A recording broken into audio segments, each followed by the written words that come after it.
Je jouais à cartes avec les autres, mon ami et moi avions réussi à gagner les autres et avons empoché d'énormes sommes d'argent. Pendant que nous nous réjouissions, un vieillard me rappelait que j'étais en retard de 5 minutes avec mon ami.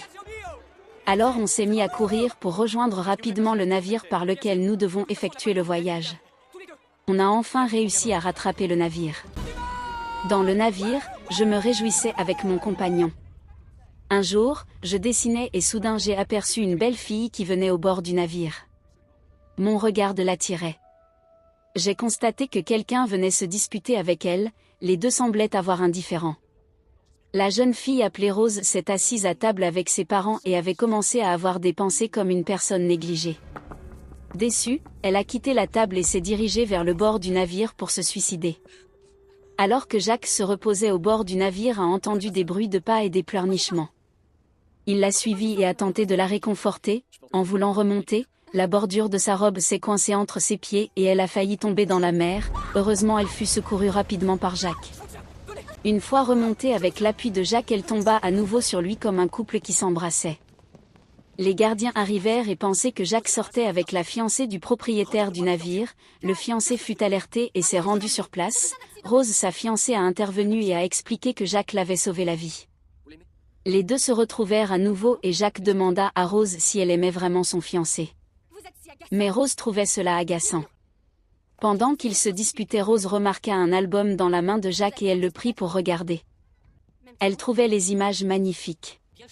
Alors que Rose passait un bon moment avec Jacques, elle a aperçu ses parents.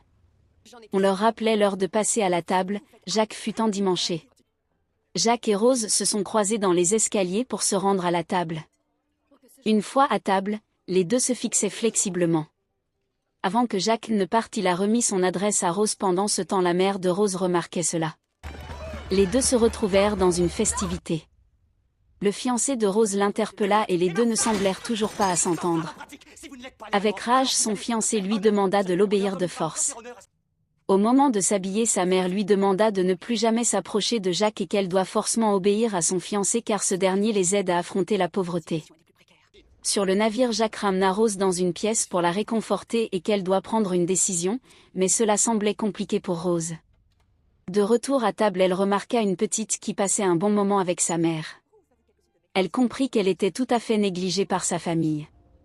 Elle se retourna à nouveau avec Jacques sur le navire et expliqua qu'elle a finalement décidé d'être avec Jacques.